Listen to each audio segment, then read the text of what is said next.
Hello, everyone, and welcome back to the Crowd Chatter Podcast. And today is going to be a reaction to the Week 3 Top 25. Um, it was, a couple teams dropped out. There's a little bit of some action here at the bottom of the poll. Obviously, it was an interesting week of football. So let's get this one underway. And we start with the bottom of the poll here. I start with the bottom now, and I make my way up to the top. And so, starting with the first one here, we have the Iowa Hawkeyes going back into the rankings this week, up to number 25. Dropped out last week to make room for Clemson when they thought they should still be ranked. But then they decided to put them right back in over Clemson, who has now dropped out of the top 25, along with Tulane, Texas A&M, and Wisconsin. And also joining the top 25 with Iowa is UCLA at number 24, Washington State at number 23 with their upset over Wisconsin, and then Miami, Florida at number 22 with their upset of Texas A&M. The Duke Blue Devils remain at number 21 after another win this week. North Carolina takes a bit of a tumble, even though they did beat Appalachian State, and it was another thriller. They still dropped 3 spots after a poor showing, so they dropped down to number 20. Oklahoma, after an uninspiring game against SMU, will drop to number 19.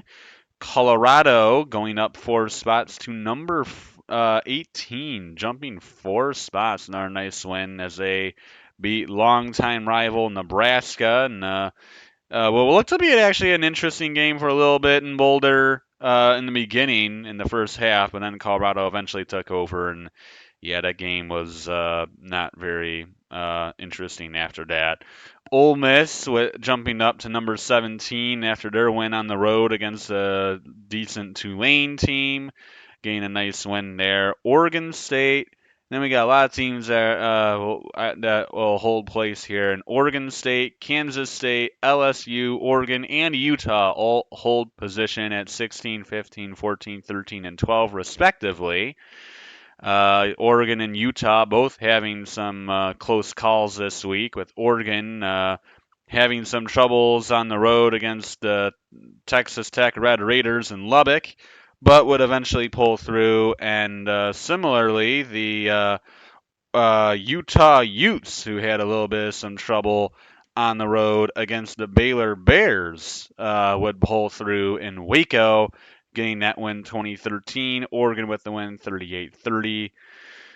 Tennessee, after an uninspiring performance against Austin PA, Boston Pay, however you pronounce it, winning 30-13 in that game, not looking all that impressive. They dropped 2 spots to number 11.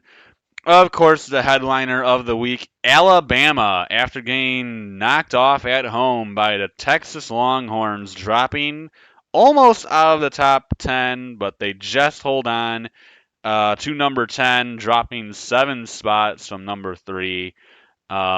Big loss for the Crimson Tide, and not one that they really could afford. I mean, they can still make the playoff, but they now have absolutely no room for error, and of course, they have to play this Tennessee team. They have to play they have to play LSU, and even if they were to win the SEC West, they probably are going to have to play Georgia, and it's going to be tough for sure to really for Bama to get in at this point, especially with everybody else that's ahead of them too. They can't lose to LSU. They cannot lose to Tennessee, and those are both very tough games for Bama. So really, their our margin for error now is absolutely zero. At number 9, we have Notre Dame after another win, jumping up 1 spot over the Crimson Tide to number 9. Washington and Penn State both remain at number 8 and number 7, respectively. Ohio State, after another kind of meh performance, drops yet another spot to number 6. USC, after a obliteration of Stanford, goes to number 1. I'm sorry, to number 5, jumping up one spot. Sorry, jumping to number 5, leapfrogging the Buckeyes. And then there's the big riser, the Texas Longhorns, going from 11 to number 4 after their huge win in Tuscaloosa, getting the win 34-24. They jump to number 4 now with 2 first place votes. Then you got Florida State at number 3, going up a spot as well, right behind the Wolverines, who remain at number 2, and then Georgia remains at number 1. Not really much change overall this week, other than really Texas and Bama. I mean, maybe if you go lower, you could see there's a couple new teams, and Colorado's been rising a little bit. But really, other than that, not too much action in the polls this week. And yeah, that's it for this video. I hope you guys enjoyed it, and we'll have some more football videos coming soon. I'm sure you'll probably see this on the 40-yard one. So until next time, adios, everyone.